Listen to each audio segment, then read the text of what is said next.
Welcome to Barakamon, and no, it's not the name of a Digimon that will evolve. A top-tier calligrapher gets punished for punching a critic, and gets banished to a village so remote that even Google Maps will ask for directions. Will he learn the fine art of peaceful living from the villagers to improve his calligraphy? Let's find out. Handa Seishu, proud of his art, faces a blow to his ego when a critic labels his calligraphy as mechanical and bland, prompting him to punch the man and throw his shoe at him. Banished to the remote Goto Islands, Handa finds himself alone at a deserted airport. He is greeted by an old geezer's tractor, more noise than niceties. Despite the beautiful sea beside them, Handa is too distracted by his woes, corrected by the old man that it's the clouds, not his heart tainting the view. Arriving at his new home, a messy party house, complete with unhelpful move-in guys, a village chief holding party remnants, a mouse giving him a surprise hug, and Nardu, a village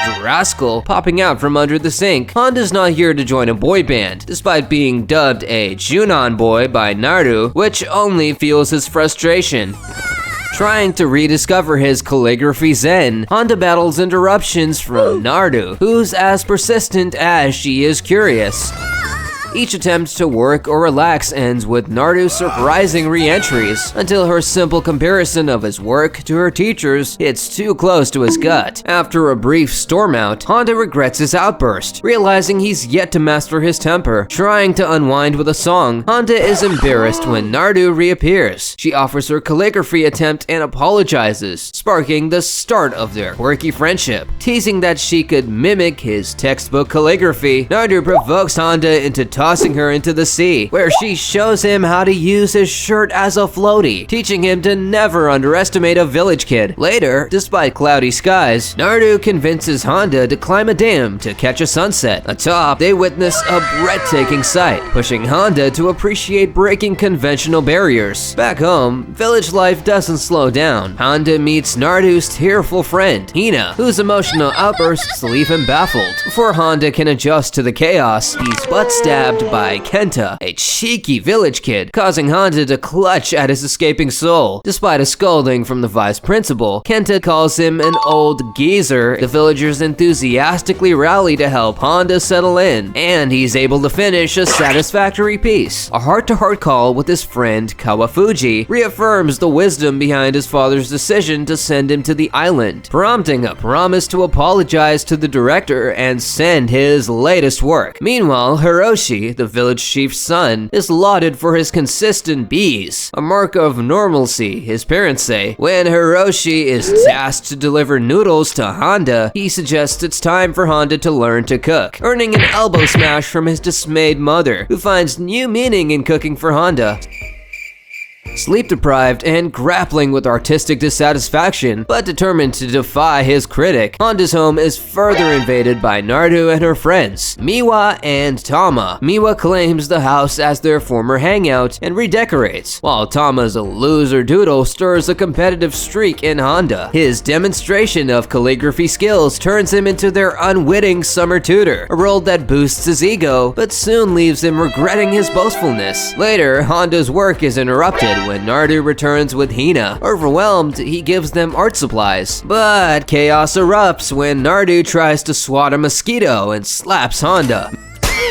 Miwa discovers Nardu tied up to prevent further mischief, and a bawling Hina, prompting Handa to eject everyone from his house. Handa's ordeal reaches a peak when Hiroshi arrives with noodles, only to be vomited on as Handa fades amidst the mayhem.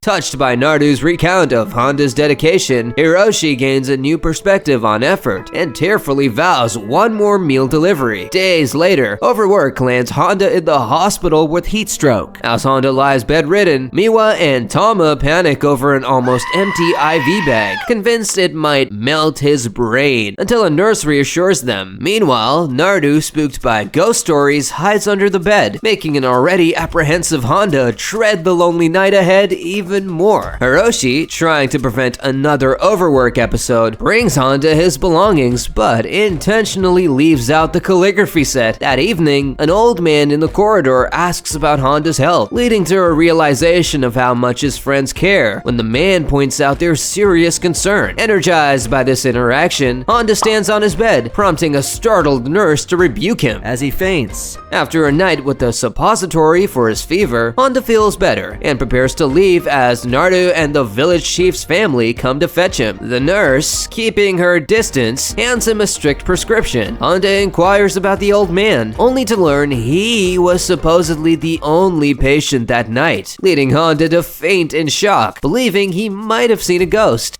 One day, after submitting his work for the Tokyo Kasho exhibition, Handa runs low on black ink and heads to the local convenience store. Amidst accidentally spilling needles and watching a humorous exchange between the store owner and an elderly woman, he and Tama both reach for the last ink bottle. Handa graciously lets Tama have it. During their walk back, Tama shyly asks Handa to review her manga. Despite doubts about his suitability as a critic, he agrees, only to be shocked by the gore and guts splashed across the first page. Handa suggests she might try something a bit more peaceful. No one wants to read a cheap manga with a justice-preaching protagonist nowadays? Whoa. Tama, eager to refine her manga, asks Handa to critique her work so harshly it might tear her apart. She hands Handa a stack of manga to better understand the genre, but Tama wrestles with fears of being labeled a Fujoshi due to her secret passion for boy love manga. Rushing to clear up any potential mix-ups about her manga preferences, Tama rushes to Honda's house. Hiroshi continues his routine of delivering food to Handa, even bringing an extra bottle of ink, noticing Honda's fatigue and anticipating his needs. Tama, exacerbated when she misconstrues a moment between Handa and Hiroshi as a romantic scenario, declaring it the dramatic end of her youth as she flees.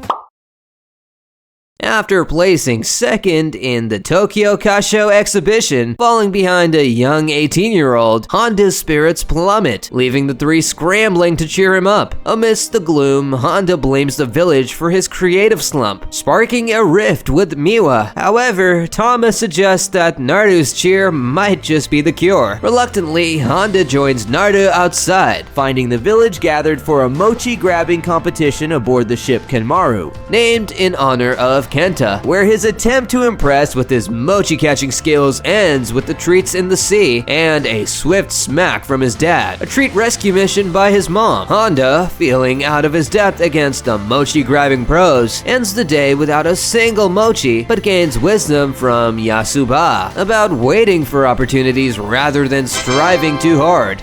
Nope. Naruto's triumphant haul of 28 mochi and a pot of mochi stew left by Ponchi for the less successful cap of the day, with a heartwarming reminder of community. Uplifted by the support and camaraderie, Handa feels truly grateful. Technological woes strike as Honda's computer crashes and his ocean-soaked phone dies. Seeking refuge, he ends up in a local's home swarmed by cats. As Handa attempts to bond, the wary cats keep their distance until the man's wife appears with food, instantly attracting them. Handa is introduced to Kuro, a charming gray kitten. Overcome by its cuteness, he's eager to hold it, but instead, the homeowner hands him the most cantankerous, hissing cat. Hurry up and grab this one. I can't hold this guy up forever. You seriously expect me to do that when my twig arms? Just man up and grab him. Hold him like your life depends on it. Okay, you got it.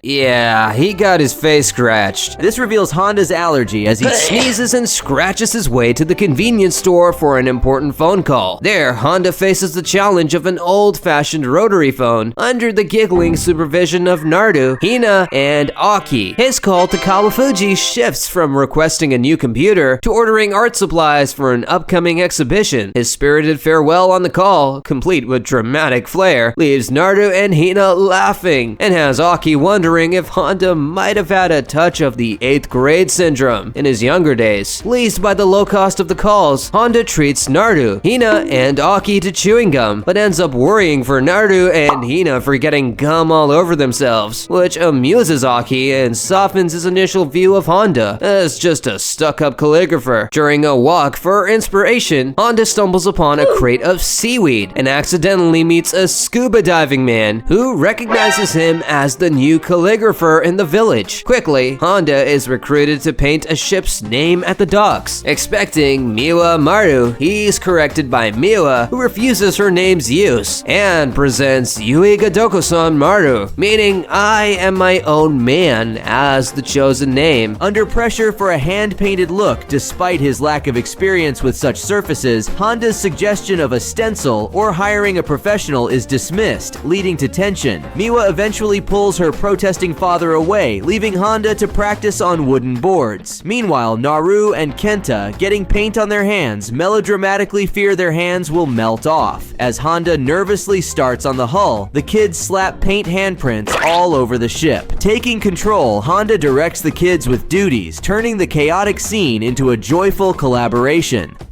The final result pleases the man, who offers Handa seaweed as a thank you. However, Honda's relief turns to panic when the man reads unflattering practice words about him Handa had scribbled on the planks, leading to Handa bolting while the kids chase him like ducklings as they fetch his dropped seaweed. Hey, that's it for today's wholesome anime. Watch these next for more greatness and possibly find your next binge-worthy anime. Punch that like button if you enjoyed it and hit subscribe. Ooh, also, ring the bell to stay updated on our shenanigans. See ya!